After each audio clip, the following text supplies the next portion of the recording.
everybody, how are you today? Let's talk about expectations. You and I know that expectations will result in disappointment, frustration, and it is a perfect setup for failure and resentment. However, we continue to expect, and especially from our children. We push them to do things because we think it is good for them. We are enmeshed in this idea of how things should be for them, and all under the disguise of it is good for you. So take an example of a vacation. You've planned a vacation to go to Disney World, and you decide when you go to Disney World that you are gonna have to do all the rides because you've spent so much money and the ticket costs a lot. But your children like to take it moment by moment, and they are in the present moment enjoying each ride. And if they are tired, they don't want to do another ride. But we push them because we think we want them to have all this experience. It is a good intention, but it is resulting in resistance. And this perfect vacation, which we wanted to make our children happy, turns out to be an emotional roller coaster. How many times has this happened in our lives? These expectations, which we say it's because it's good for the child, are called well-intentioned expectations. And even these well-intentioned expectations take us on this emotional roller coaster. Let's look at another very, very important scenario in most houses which have younger children, and that is mealtime. So let us take a deeper look at what's happening at mealtime. Feed the child well. This is a belief system that we have in our head. So all expectations are stemming from some belief system. Breakfast is the most important meal of the day. We hear this said all around us, and we are stuck in this myth which says if you are a good parent, then you need to feed your child well. All this, the belief systems and the myths together, bring about these well-intentioned expectations that we have for our children, which is, I want my child to have breakfast before they leave to school. I want my child to eat healthy. I want my child to start the day off well. All beautiful, well-intentioned expectations. Let's take the example of wanting to start the day well with a good breakfast. Let me give you an example of a personal experience when I was a teacher in a school. There was this child who came crying to school, and he would not want to get off the car, and the mom literally had to come carry him and bring him to us. And as she brought him to us, he was crying and crying and crying, and this crying made him throw up. And when we asked the mother why was he in such an emotional state, she said that he did not want to have breakfast, so I had to force it down his throat. So she had forced breakfast down the child's throat. The child did not want it, and he cried and cried and cried and cried, and just before he entered school, he threw up the whole thing. The well-intentioned expectation was that my child should have a great day, and so I need to feed him breakfast. But how did this day start off well? Because this child threw up in the morning, had to take some time to recoup and come back to his energies, and then he did not really want to do anything the whole day in class. He was very, very dull. How is this a good start for a day? It's up to us to decide whether we want to focus on the myth and the belief system that breakfast is the most important meal of the day, or are we going to focus on the harmonious frame of mind that our child starts their day with. We cannot force our children to eat. then what is it that we can do? We can create conditions in which the child will want to eat and provide the healthy food that will help them in nourishing their body.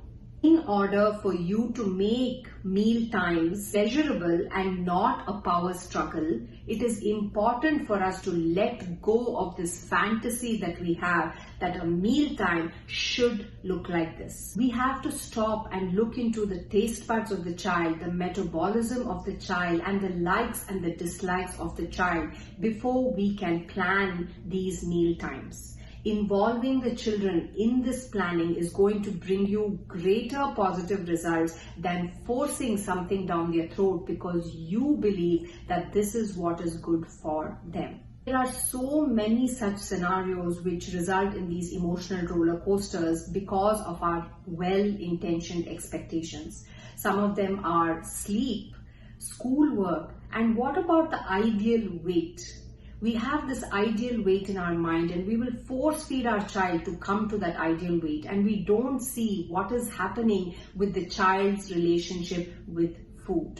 For any of these power struggles or any of the situations where an emotional roller coaster is coming, it's time to stop and look at the well-intentioned expectation.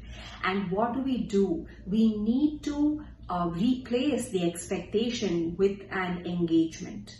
So let's now understand what is the difference between expectation and engagement. So when you are expecting, whether it is a well-intentioned expectation or any other expectation, we are working from the head.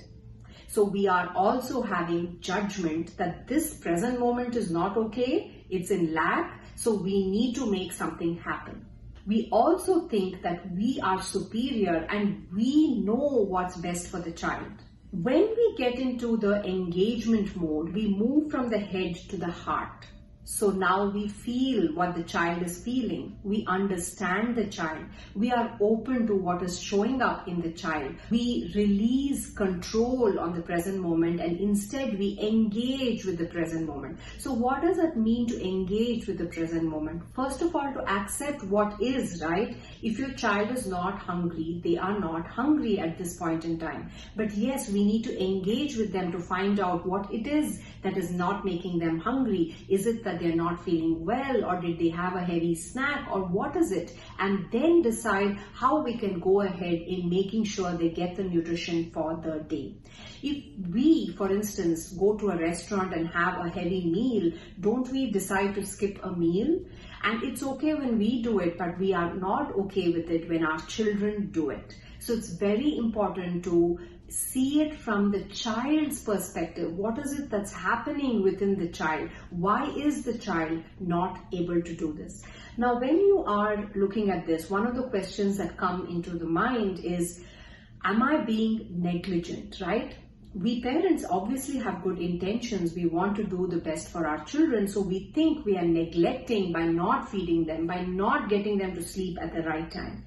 But what I want to tell you is that the anxiety that goes into making these meal times happen, making these sleep times happen, actually are creating so much resistance and disharmony that is not good for the child. So your child eating a little lesser than what they should eat or sleeping for a few lesser hours than they actually should sleep is far better than this anxiety and this resistance that is getting created in the child's life. So weigh the pros and the cons of what is happening and attune to what is in front of you, that is the child. Attune to your child.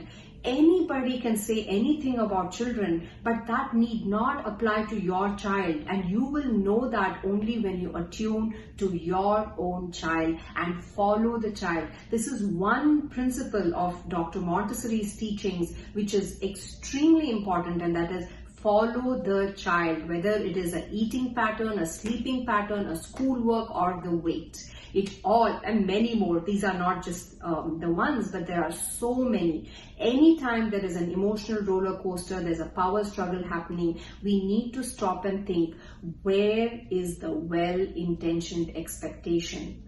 What is my well-intentioned expectation, and actually going into the matter of it and coming out of expectation and stepping into engagement. This way, we will help our children have a harmonious frame of mind to deal with whatever it is that is showing up in their present moment. So, until we meet again, please question what are those well-intentioned expectations that are going on in your home right now, and can you revisit them and step out of expectation and step into engagement. Thank you and bye-bye.